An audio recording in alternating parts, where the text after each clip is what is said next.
Morning, Basing Church. Morning po sa inyo lahat. Pastor Anthony po to from Los Angeles. Unang-una po, palakpakan po natin ang ating worship team. Okay? Salamat sa kanilang pagsisilbi kay Lord. Okay? Mahalaga po yung ginagampanan nila dito sa church. Okay? Sila po yung naghahanda ng ating mga puso, okay, para tanggapin ang salita ng Diyos ngayong umaga. Okay?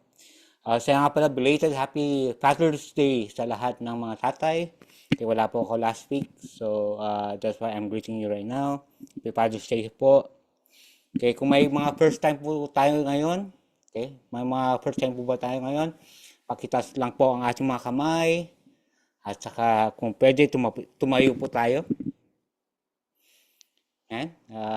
Palakpakan po natin yung kung may mga first time po tayo rito. We welcome you po rito. You are our guest sa church na to. Okay. Hopefully hindi po ito yung huli na pagbisita nyo rito sa ating church. Amen. Sana mabless kayo ngayon. Amen. Announcement po, itutuloy po natin yung ating rice distribution. Okay. Kada linggo.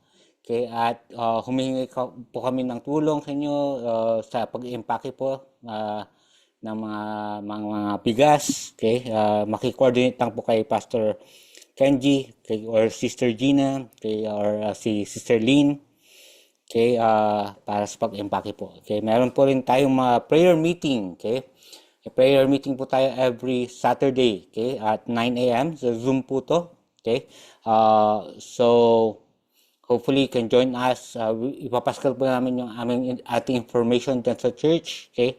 Yung Zoom ID at saka password. Also, we are, kung mayroon po kayong prayer request, okay? Prayer request po kayo sa may suggestion po kayo dito sa church, pakilagay lang po sa offering box. Okay? Musicians, okay? We are still recruiting musicians, yung gustong matutong mag-gitara, mag-keyboard, okay, mag-drums, okay. Meron po tayong every Saturday practice dyan. Okay, paki-coordinate lang po kay Pastor Kenji, okay, saka sa worship team. Amen, amen. Ushers, okay, kailangan din po natin yung mga ushers.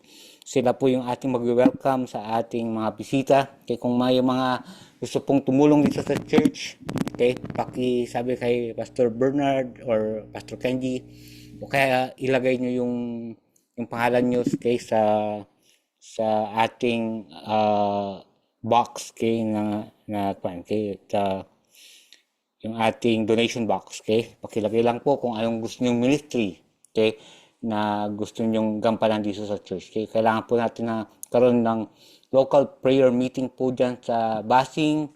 Okay, sabi nga sa Bible, okay, it's not by might nor by power, but by the Spirit of the Lord. So we ask, the leaders to start praying. Okay, kailangan po natin yan. Kung wala pong prayer, wala pong power yung ating ginagawa. Okay, so prayer is very important. So if you can set up a local prayer dyan, okay, that will be great. Amen.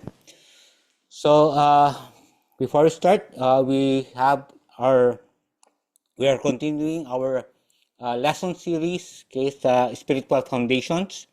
Okay, nasa lesson 3 na po tayo ngayon. Okay, lesson 3 talks about the man and his religion.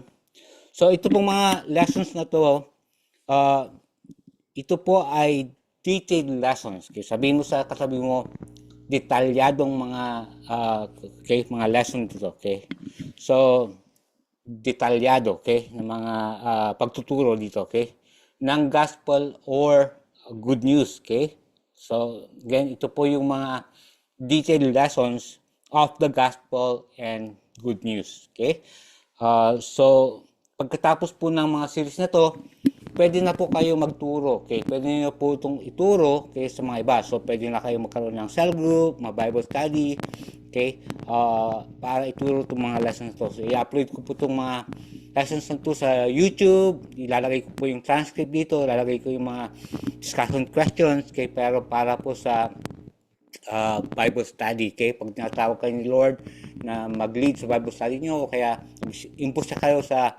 pamilya nyo, sa mga anak nyo, sa pinsan nyo, okay? Sa magulang nyo, amen? Pwede po yun, okay? Sa kaibigan nyo, okay? So, pwede po yun, okay? So, we can start Bible study, okay? Even within the church, okay? Mayroon po also shorter version nito, certain version ng lesson na to, okay? Ibibigyan po namin kayo ng materials, okay, na pwede nyo pong gamitin, okay, sa Bible study group, okay? Ibibigay po namin sa mga group leaders, study group leaders in the future, amen? So, before tayo magsimula, let's pray. Lord, we thank you, Panginoon. Salamat, Panginoon, sa umagang ito. Salamat po sa iyong grasya. Thank you for your mercy, Lord. Marami pong salamat sa salita mo. Nabibigyan kasi mo po ngayon, Lord God. I pray that you'll be the one to just give us the heart to hear from you. Na ihanda mo po ang aming puso para makinig sa iyo, Panginoon. I pray, Lord God, that whatever you teach us today will be crystal clear, Lord, na maintindihan po namin, Panginoon, ang mga salita mo ngayon. Lord, I pray sa akin, Panginoon, na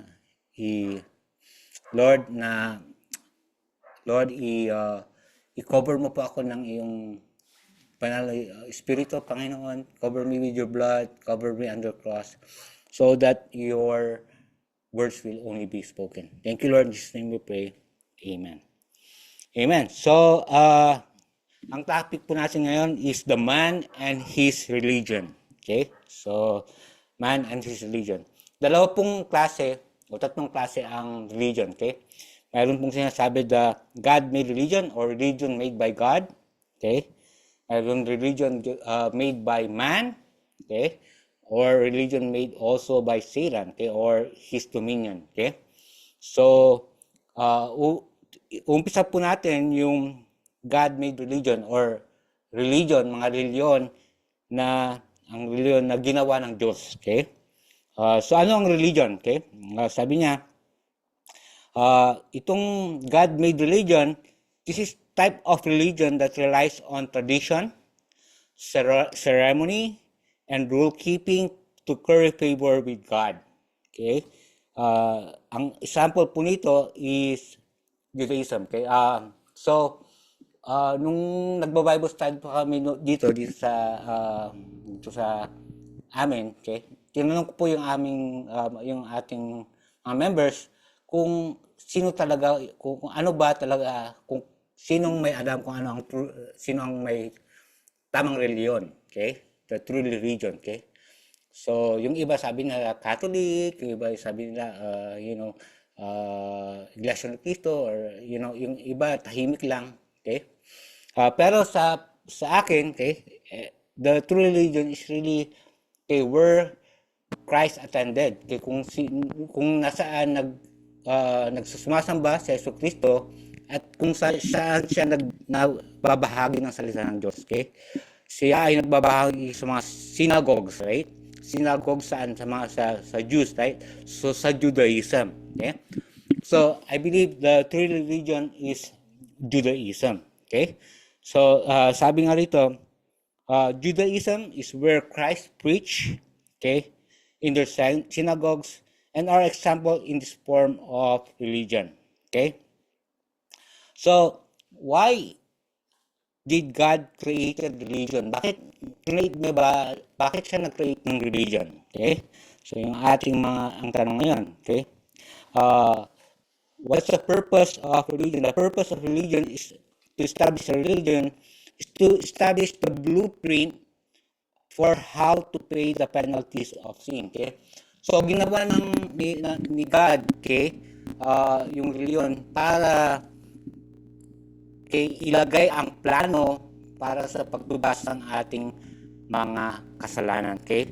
Para malisan yung ating sarili sa mga kasalanan. Okay? To wash our sins from sin. Okay? So, yung in-establish ni God, okay, para malinisan noon sa Old Testament po ito, okay? Sa Old Testament, para malinisan ang kasalanan ng mga Israel, okay, is primarily through animal sacrifices. Okay? So, yung kung nagtutubos sila ng mga yung kasalanan nila, every year nagpapapatay po sila ng mga tupa, okay, mga dove, okay, mga kalapati, okay, para malinisan yung kanilang kasalanan. Okay? Or bad atonement and ritual washing. Okay? Yung mga ritual washing, yung pag-uugas ng kanilang mga katawan, okay, mga kamay nila, yung mga paa nila, okay? So, that's ritual washing, okay? So, practicing po nila yung pag-obey ng Ten Commandments, okay? Yung binigay ni God kay Moses of Ten Commandments, okay? So, ito po yung mga paraan para po maalis sa kanila or ma-forgive yung kanilang mga sin, okay? That is sin atonement, okay? Pero ang problema po to, sabi niya dito, these practices do not permanently remove sin, but instead serve as temporary covering. Okay? So, ang ibig sabihin nito is, hindi to permanently na naglilinis sa ating mga kasalanan. Okay? Kundi, nagko-cover lang, kinover lang niya. Okay? Sinakpan lang niya yung mga kasalanan. Okay?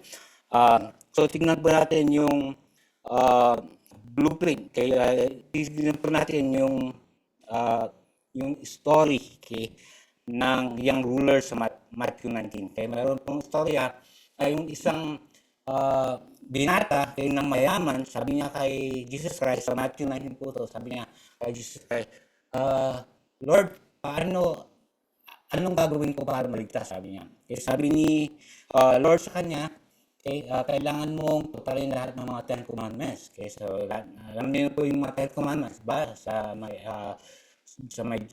Exodus. Okay, so sabi niya kay Lord,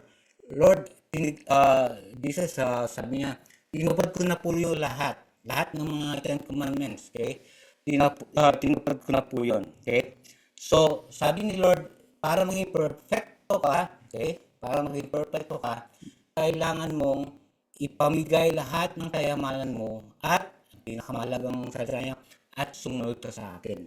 Amen? Yun yung sinasabi niya doon sa salita ng Diyos. Okay?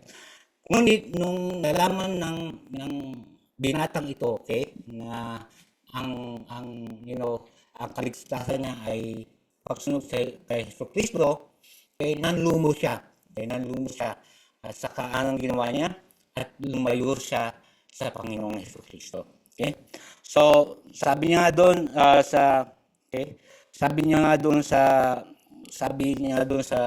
yung mga disciples, sabi ng mga disciples sa kanya, paano na tayo maliligtas ngayon? Okay? Kung kahit na lahat ng pagsunod ng Ten Commandments, hindi pa rin sapat, okay, na mapunta sa langit. Okay? So, sabi niya doon sa Matthew 19:20, sabi niya, Jesus said to his disciple, assuredly I say to you that it is hard for rich man to enter the kingdom of heaven. Okay? And again, I say to you, it is easier for a camel to go through an eye of a needle than for a rich man to enter the kingdom of God. Okay? When the disciple heard it, they were greatly astonished, saying, who then can be saved? Okay? But Jesus looked at them and said, with men it is impossible, with God all things are possible. Okay? So pag sinasabi niya rito na, na kahit na sundin mo lahat yung mga Ten Commandments, kahit na nasa tamang reliyon ka, okay, kahit na ginagawa mo lahat ng kabutihan sa mundo, kulang pa rin yun sa pamantayan ng Diyos. Okay? So, ngayon, paano tayo maligtas? Maligtas lamang tayo, okay, sa pamamagitan ng ating pananampalataya kay Jesucristo. It's not by good works that we'll be saved, but it is the grace of God. Amen? Bakit hindi sapat yung nasa tamang reliyon, or bakit hindi sapat yung paggawa ng mabuti para kay maligtas? Amen? So, ang sinasabi natin doon sa Romans 6:23, sabi niya rito ba, di ba? Uh, Ito ay sapagkat ang kabayaran nga ng kasalanan ay kamatayan, ngunit ang walang bayad na kalooban ng Diyos ay buhay na walang hanggan kay Jesucristo ang ating Panginoon. Okay? Bakit hindi sapat yung ating good works, yung pumupunta ka sa simbahan, sa tamang reliyon ka, ginagawa mo lahat ng mabuti, dahil sabi niya, the wages of sin is death. Okay, kung sabi nga natin last week, di ba, ang kabayaran ng isang kasalanan lang ay kamatayan. Okay, God is perfect, sabi niya, God is holy, so that we should become holy. Okay, bakit? Kasi ang kasalanan parang COVID virus yan. Okay, parang COVID, di ba? Pag na-COVID ka, may konting COVID na virus lang na nahawakan mo, okay, ang mangyayari ng COVID na yun, mag-spread yun, yung COVID na yun, ng virus na yun, mag-spread yun sa katawan mo. Okay? So, ganoon rin ang kasalanan. Sabi niya, pag gumawa ka ng isang kasalanan, or na-stumble ka sa isang sin, okay, ang ibig sabihin, na-stumble ka na sa lahat ng commandments ng 10 commandments. Sabi nga doon sa Bible, pag mag-stumble ka sa isang commandment, okay, kunyari, sabi niya, do not covet your neighbor. Tapos nag-covet ka dun sa asawa ng kapitbahay mo, okay? Then, lahat ng mga nasa 10 commandments, nagkasala ka na doon yung sinasabi nito. Okay? Parang virus ngayon na dumadali sa ating kaluluwa, kaya sa ating soul. Amen? So, yan yung kabayaran ng kasalanan. Okay? For the wages of sin is death, but the gift of God is eternal life through Christ Jesus our Lord. Okay, amen? Sabihin mo sa katabi mo, ligtas ka sa pamamagitan ng biyaya ng Diyos at sa pananampalataya mo kay Jesucristo. Hindi sa iyong mabubuting gawa. Okay, sabi mo sa katabi mo yan. Okay, so ligtas po tayo sa biyaya ng Diyos at sa pananampalataya natin kay Jesucristo. Okay, alam niyo mayroon pong istorya, okay, na isang kabayo, okay, na Kristiyano. Okay, alam niyo po ito, kabayo na Kristiyano. Okay, so mayroon po isang Kristiyano na lumapit dun sa may-ari ng kabayo na ito. Sabi niya, pwede ko bang sakyan yung kabayo mo? Sabi niya, oo, pwede. Okay, pwede yung rentahan. Sabi niya, pwede. Okay. So sabi nung may-ari, okay, ganitong pagpapatakbo yan. Kristiyan itong kabayo to, kaya pag papatakbuhin mo, dapat sabihin mo, praise the Lord. Okay, so pag praise the Lord yan, tatakbo yan.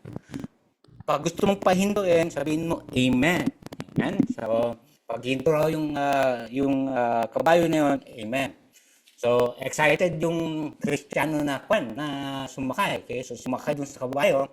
Sabi niya dun sa kabayo, praise the Lord. Okay? So, ngayon, tumatakbo yung tumatakbo yung kabayo.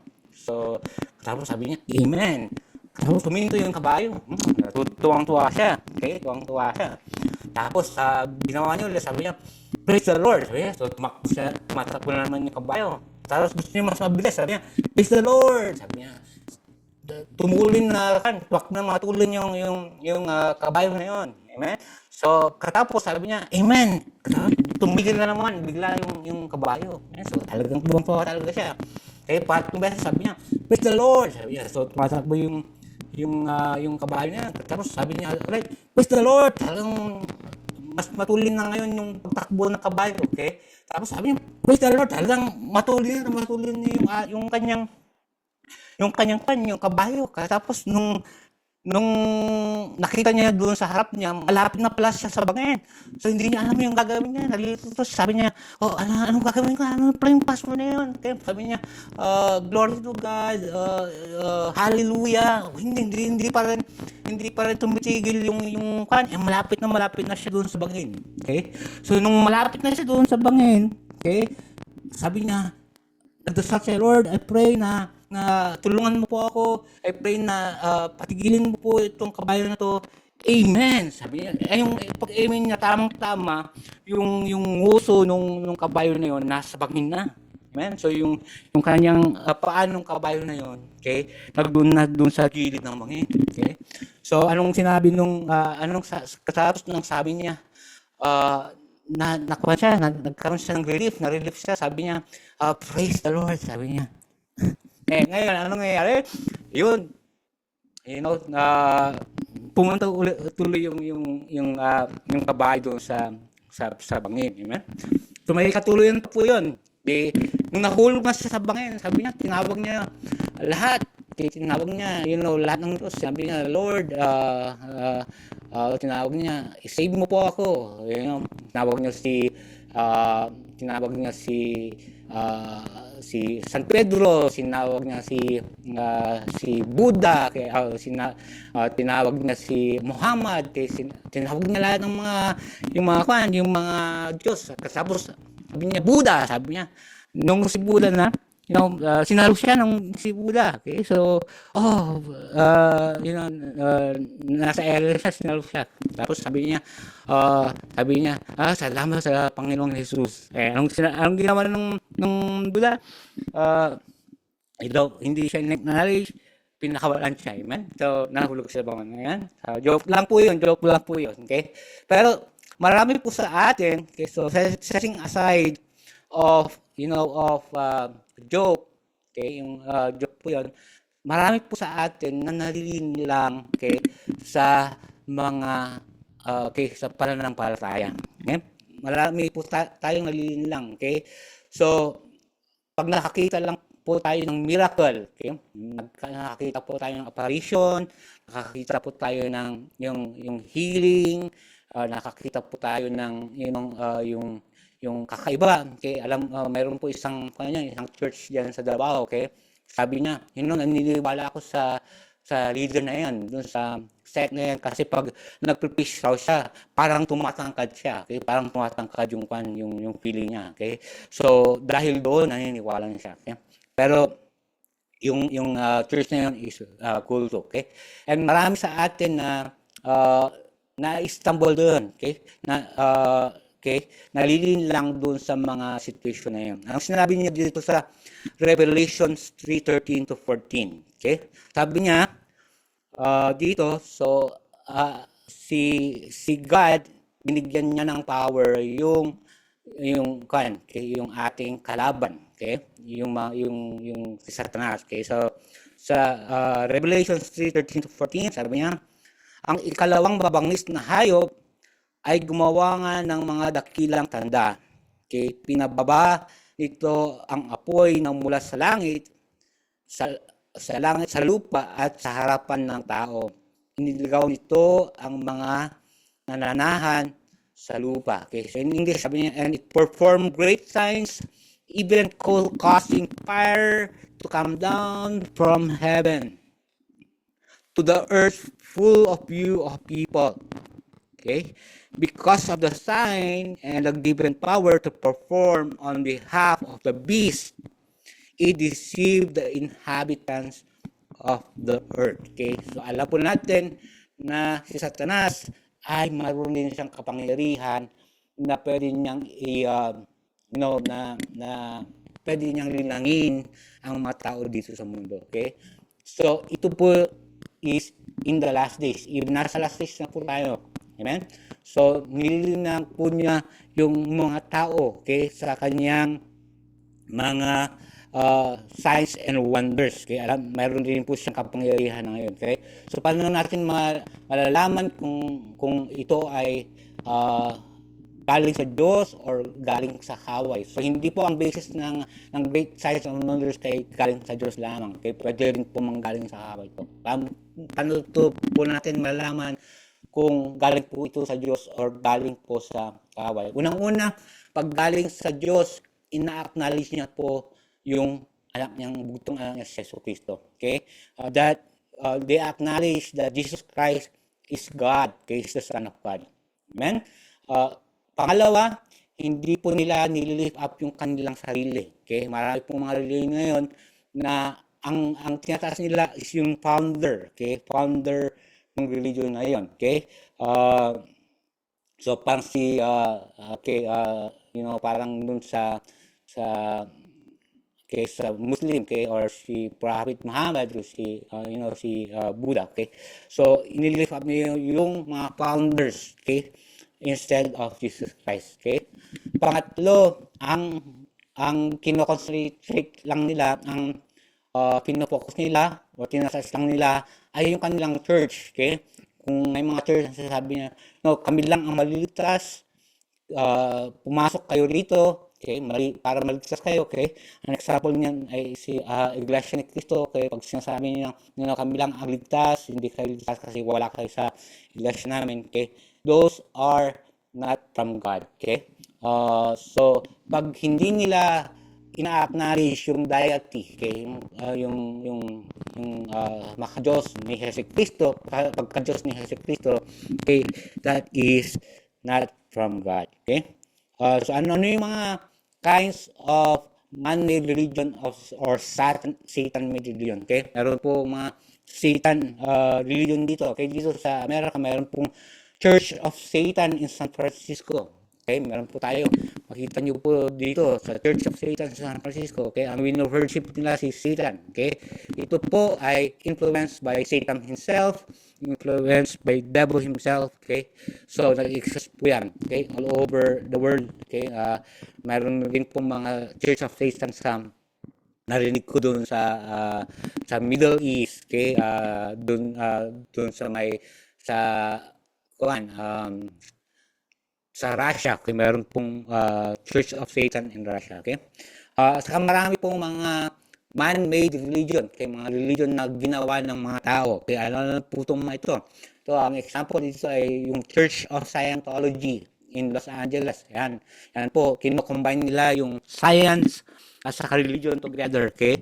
So, ito po yung the Church of Scientology, okay, is man-made, okay. Yun yung dyan sa Davao, the Kingdom of Jesus Christ. Ito po yung pinamumunuan ni Pastor Kibuloy, okay, sa Davao. Okay, paano niya okay, na-establish tong church na to, okay? Paano niya napatayo yung church na to, okay? So sabi niya doon, okay, ang history niya is nung 14 years old raw siya, okay? He began experiencing spiritual vision, okay? Pumunta raw siya sa Mount Ararat, okay? Katapos nakita niya po yung Diyos doon, sabi niya, inappoint siya as the Son of God, appointed Son of God, and the spiritual representative task with establishing the Father's kingdom on earth. Ito yung sinasabi niya doon na nung pumunta sila sa Mount Ararat, nakita nila ang Diyos, sabi niya doon na siya ang tinalagang anak ng Diyos. Okay? Pero pag titignan niyo ngayon, okay, nakita natin on his life, later he was accused of conspiracy, okay, to engage sex trafficking, okay, by force, okay, for fraud and coercion, sex trafficking of children, sex trafficking by force, fraud, coercion, conspiracy, smuggling dito sa FBI, okay, ng Amerika. Amen? So, nakita po natin na yung kanyang buhay, okay, yung talagang yung kanyang totoong buhay ay hindi is not righteous, okay? Hindi ganap, amen? So, meron po siyang double life, okay? Nagtatraffic po siya, okay, ng mga bata, sex trafficking ng mga bata, okay? So, makikita po natin yan sa website ng FBI, amen?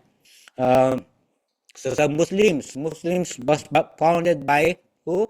Prophet Muhammad of 7th century. Okay, ito po ay hindi tinalaga ng Diyos, but founded by Prophet Muhammad of 7th century. Okay, Buddhist. Okay, mga Buddhist founded by Siddhartha Gautama of 5th and 6th century. Okay, last 5th and 6th century.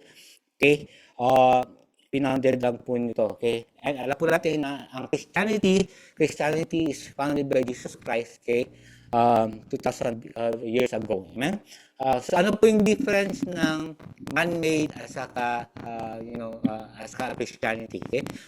So pag titingnan natin yung mga founders, okay, ng mga man-made religion, okay, lahat po sila nagsimatayan. Okay? So si Prophet Muhammad, nagdoon pa rin yung kanyang kabaong, yung kanyang yung kanyang tomb, okay, doon sa Middle East. Okay, si Siddhartha Gautama, okay, ng Buddhist, okay, nagdoon pa rin, nakabaon pa rin siya sa lugar, okay. Lahat ng mga founders ng mga religion, okay, lahat sila na doon pa rin po, patay pa rin po sila hanggang ngayon. Yeah? So, ang difference po natin is yung ating founder, yung ating si Jesu Cristo, siya po ay buhay. Okay? Alam po natin yan. Okay? In 3 days, He rose again. Okay?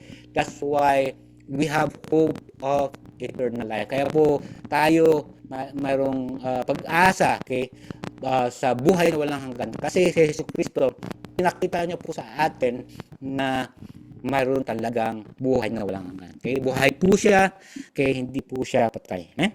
So sabi niya doon sa sa Matthew 24:4, sabi ni Jesus sa kanya, "Take heed that no one deceives you, for many will come in my name, saying, I am Christ, and will deceive many." Okay? So in Tagalog, sabi niya, sumagot si Jesus sa kanila, mag-ingat kayo na hindi kayo maliligaw ng sinuman. Alam niyo nung earthquake diyan sa Pilipinas noon, okay? I think that's 1991 earthquake. Okay? So, meron pong nagpapanggap na Jesu Cristo diyan kay Sabing Malay. So, yung tatay ko po, si Daddy po, ay dinala po niya ako doon, doon sa lugar na yun, sa may parte ng Binalay. Okay? Tapos pumunta po kami sa isang simbahan, nakita po namin yung isang tao doon na, nakaubad, mayroon lang sa plot doon sa kanyang masalan bahagi. Okay? Tapos nakahiga siya. Okay? Tapos ang daming tao na, na sumasampalataya sa kanya. Noon hindi pa hindi pa ako masyado na, lumabas sa Christ. Pero nagda-doubt ako sa kanya. Hindi ako naniniwala sa kanya. Tapos, tapos nung pumasok ako, bigla siyang tumayo. Tapos tumitingin-tingin siya doon sa paligid. Siguro sinasabi niya sino yung mga doubters dito. Amen? So, alam nyo, si Satanas, yung mga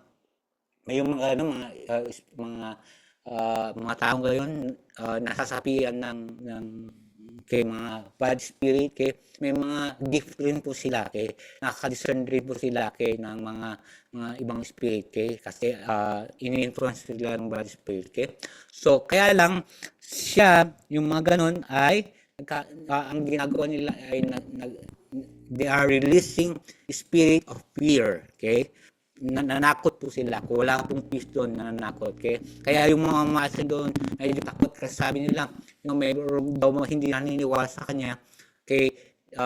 Katapos yung tricycle niya raw nahulog sa may sa may bangin or sa may pukok yan. So, kaya maraming tao naniniwala kasi takot nga din siya doon sa tao yun.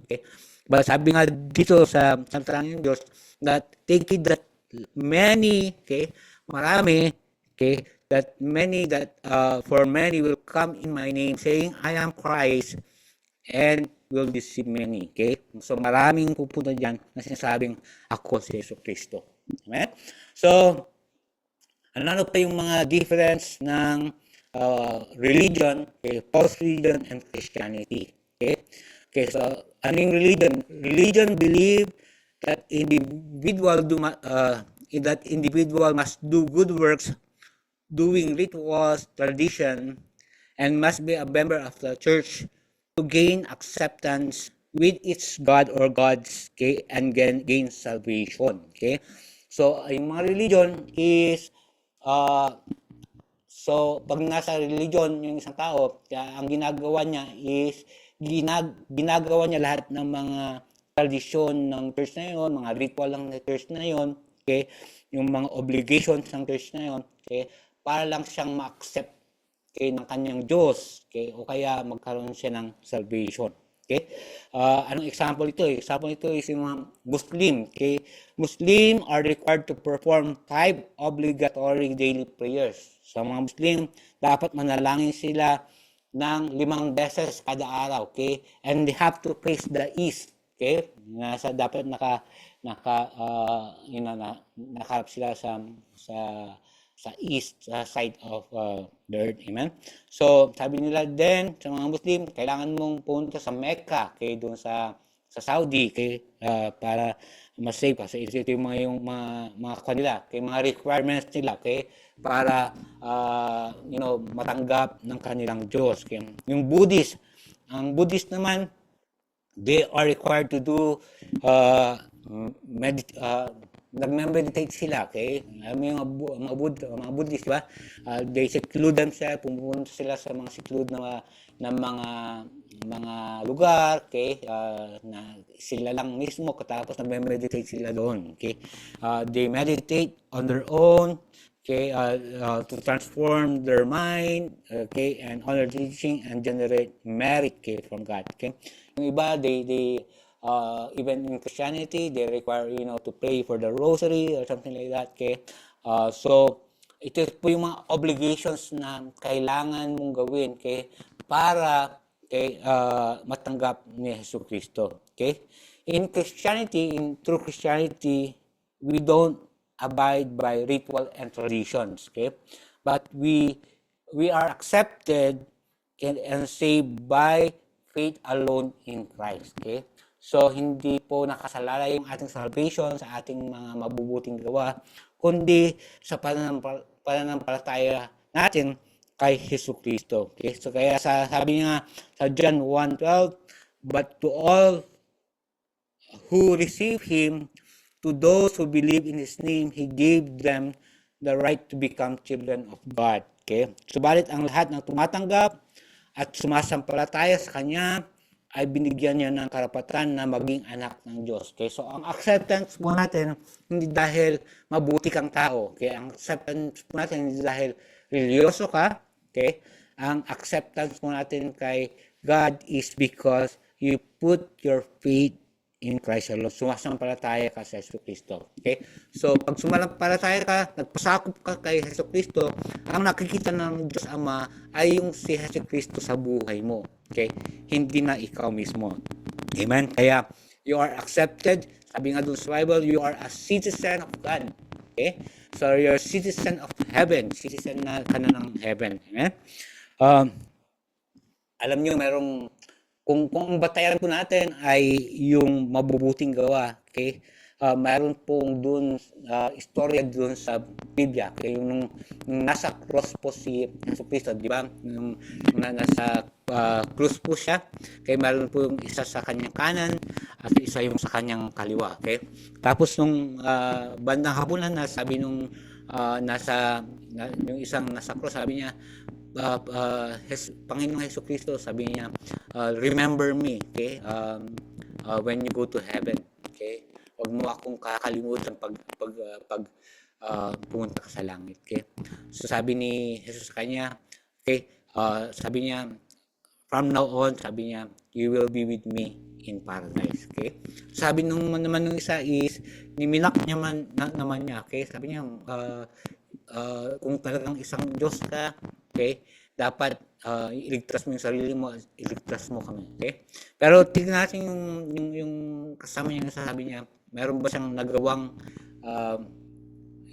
kabutihan doon sa isang yung nasa right side, yung sinasabi niya na, Lord, wag mo akong kalimutan, di ba? So, pag titingnan natin yung buhay noon, okay, marami siyang nagawang kasalanan. Okay, siguro may konti silang nagawang mabuti, pero pero sa karamihan ng kanyang buhay, okay, siya ay makasalanan, okay? Pero anong ginawa ni Jesucristo? Niligtas pa rin siya ni Jesucristo, hindi dahil sa kanyang kabutihan, dahil sa kanyang grasya, okay? Dahil sa kanyang mercy and grace, okay? That's why he's safe on that, okay? So, hindi batayan ng pagiging mabuting tao ang pagliligtas ng Diyos sa atin. Okay? So, kaya tayo nanalangin, okay? Wow, that's why we pray, that's why we read the Bible, okay? Ginagawa natin lahat ng mga yun, mga spiritual discipline. That's why we go to church, okay? Bakit kailangan natin gawin yun? Kasi dahil it's not because of obligation, dahil mahal natin ang Diyos, okay? As mga Christians, okay? We love God. We go to church because we love God. We want to know Him more. We want to we want to experience His love for us. We want to experience His presence. Okay, kaya pupunta tayo sa simbahan, pupunta tayo, nagbabasa tayo ng Bible, nagpre-pray tayo because we want to be more closer to the Lord. Okay, yun po yung kakaibahan ng religion and Christianity. Ano pa? Okay? Religion from Christianity.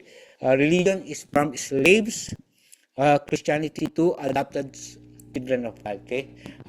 From slaves to adopted children of God. Okay, sa Galatians 4:7, sabi niya, therefore you are no longer slave, but a son, and if a son, then a heir of God through Christ Jesus. Amen? So yan po yung sinasabi niyang slaves and son. Okay? Ano yung slaves? Ito yung mga katulong, di ba? Yung mga katulong. Okay? So na-transform ka na bilang isang katulong sa pagiging anak ng Diyos. Okay? Ano yung benefit, okay, ng pagiging anak ng Diyos? Okay? Pag servant, okay, sabi niya, servant operate on rules and fear of punishment. Okay? Sons operate on love and security. You have now intimate open access to call God as the Father. Okay? So, pag nasa religion ka, sabi niya, it operates as fear. Okay? Parang kung nasa kwan ka, di ba? Nasa trabaho ka, di ba? Kung isa kang manggagawa ko doon, okay? Pag pumunta sa trabaho mo, sa manggagawa, okay? Pag nakatulog ka doon, pag natulog ka sa manggagawa, sa trabaho mo, so tapos paggising mo, anong mapipili mo, di ba? Kakaroon ka ng spirit of fear, okay? Natakot ka, baka tanggalin ka sa trabaho, okay? O kaya kung may ginawa kang kalokohan sa trabaho mo, as manggagawa, anong magiging task sa'yo, pwede kang alisin sa trabaho mo, okay? That is the spirit of fear, okay? Pero pag isang anak, okay, katapos nagdoon ka rin doon sa trabaho ngayon, katapos nakatulog ka, o kaya nagkamali ka, may nagawa kang hindi maganda, okay? Tinataboy ka ba ng may-ari mong ama or magulang? Di ba hindi ka nila tinataboy, hindi ka nila tinasabi, di ba? Hindi ka inaalis sa trabaho mo, okay? Kasi anak ka nila, okay? Parang yung mga anak natin, kahit may mga ginawa silang mali, okay?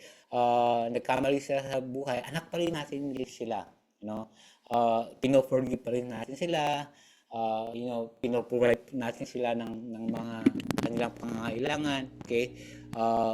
We give them grace, okay? Ganun dun ang the difference between religion and Christianity. So, pag nasa Kristiyano ka na, okay, mayroon ka ng eternal security kay God, okay? Parang magulang na sila na alam mo na hindi ka basta-basta nila itataboy. Hindi ka na basta-basta itataboy ng Diyos, okay? Pag nagkamali ka. Amen? From duty to inheritance, okay? A servant works for a wage, but a child inherits the state, okay? You are not a worker in the kingdom, you are here, okay? Tagapagmana ka, okay? Kung manggagawa ka lang, okay, sweldo mo lang tinatanggap mo, okay? Pero pag anak ka ng may-ari ng business na yon, okay? Lahat ng business na yon mapapasayo in the future. Amen? Ganun din tayo, okay? Na mga anak ng Diyos, okay? May mga blessings sa atin, okay, ng Diyos, okay? Meron eternal life, may mga blessings dito sa earth, mayroong protection si Lord sa atin, okay? So, sabi nga doon sa Ephesians, okay, all spiritual blessings are already poured upon you. Nung tinanggap mo sa Yesu Cristo, lahat ng mga spiritual blessing nasa sayo na. Amen?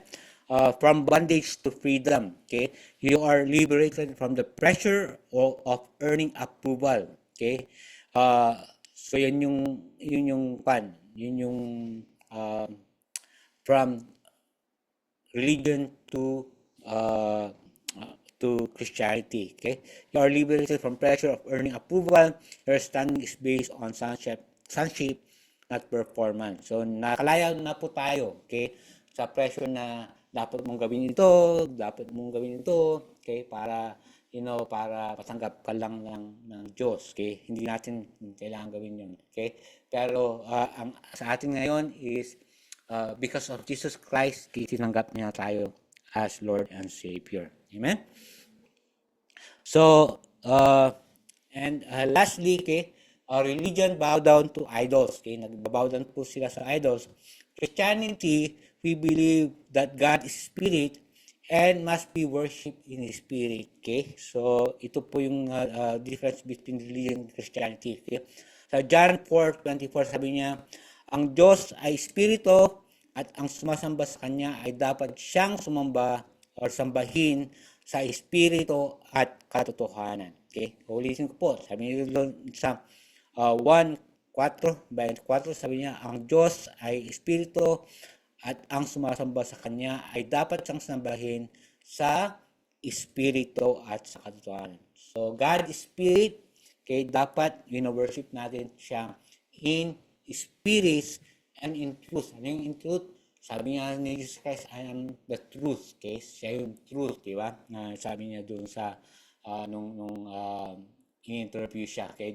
Doon sa in-accuse siya ng mga Pharisee. I am the truth, sabi niya. Okay? So alam din natin na hindi natin kailangan na sumamba sa mga rebulto kasi alam natin that God is everywhere. Okay? Sa Matthew 18:20 sabi niya, for there are 2 or 3 gathered in your name, there I am with them. So, hindi mo kailangan, ng mga images, okay? Kasi, sabi niya dito, kung mayroong 2 o 3 na nagkukumpol at nagdadasal sa pangalan ko na doon siya. Okay? So, God is everywhere. Okay? So, in conclusion, hindi po sapat ang pagsapi sa isang reliyon or tamang reliyon. Okay? At lahat ng patakaran at ritual ng mga ito, okay, para lang tayo ma-accept at magkaroon ng kaligtasan. Okay? Religion is obsolete. Okay? Obsolete na po yun. Okay? Ang religion is parang, sabi nga natin, is blueprint na ginampanan ni Jesus Cristo. Okay? Lahat ng mga requirements, okay, yung Judaism, okay, yung mga 10 Commandments, lahat, ginampanan niya lahat yun. Pinulfill niya lahat para hindi na tayo maging under ng religion. Okay? So, ang ating Panginoong Jesus, He became our perfect sacrifice. Okay? Naging perfect sacrifice to pay for our sins. Okay? So, hindi na natin kailangan magpatay ng tupa, magpatay ng mga animal, okay? Para lang, malinisan yung ating kasalanan. Okay? Kaya po hindi na po tayo ngayon nag-o-offer, okay, ng mga animal sacrifices. Amen? So, why? Because Jesus Christ has done once and for all yung sacrifice na yun. Kaya nung namatay siya sa Jesus Cristo sa krus, binayaran niya lahat ng kasalanan mo, okay? Yung mga nakaraan, okay? Ngayon, saka yung future na kasalanan mo, binayaran ng Panginoon niya. Okay? Jesus Christ fulfilled all requirements of God so that we can be saved. Okay? So, sa John 14:6, sabi niya, ako ang daan, ang katotohanan, at buhay. Walang makakapunta sa Ama kundi sa pamamagitan ko. Sinabi niya, claim niya yun, okay? Na ang paraan lang na pupunta sa kaharian ng Diyos ay sa Kanya lang. Okay? Hindi sa reliyon, hindi sa isang tao, sa ibang mga tao, okay? Hindi sa pagbambuti ng gawa, kundi sa Kanya lang. Okay? You can only be saved through Christ. You can only be saved through having personal relationship with Christ, and that is through Christianity. Yun po yung ating mag-save. Okay? So, pag magkaroon po tayo ng personal relationship with Christ, okay? Na para tayo maligtas. Okay? Magpapasakop po tayo sa Kanya. bibigay po natin yung ating buhay kay Jesus Kristo. Okay? At susundin po natin yung kanyang sinasabi sa ating buhay. Okay? You know, we are putting Him Lord and Savior in our life, and that we could be saved. Amen. So let's pray. Hopefully you learn something today, okay, about religion and Christianity. Okay, so let's pray. Lord, marami pong salamat po, Panginoon, sa salita mo ngayon, Lord. I pray na bigyan mo po kami ng kaliwanagan, Lord, doon sa pagiging religyoso, sa pagiging isang tunay na Kristiyano. Lord, it's only through your grace that we can understand this. Lord, hindi po namin makayang, Lord, intindin to sa aming sarili lang, Lord. Kundi your revelation, Panginoon. Ikaw lang po ang magtuturo sa amin personally kung ano po ang dapat namin gawin sa aming buhay para maligtas, Panginoon. I pray, Panginoon, na ikaw po ang magbigay sa amin ng wisdom, that we will pray, that will give us enlightenment. We'll pray for clarity about religion and Christianity. I pray, Panginoon, na ikaw po, Panginoon, ang magbukas ang aming isipan at aming puso sa katotohanan. Maraming pong salamat. In Jesus' name, we pray. Amen. Before tayo mag-end, bibigay po ko po ang benediction ngayon. So, pwede po tayo magsitayo. Okay, magsitayo tayo ngayon. Please stand up. Then I'll give the benediction for today. Puspusin nawa kayo ng Diyos na siyang bukal ng pag-asa, at nawa ay pagkalooban niya kayo ng kagalakan at kapayapaan sa pamamagitan ng inyong pananampalataya, upang mag-umapaw ang inyong pag-asa sa pamamagitan ng kapangyarihan ng Espiritu Santo. Amen. Amen. Okay? God bless everyone. See you next Sunday.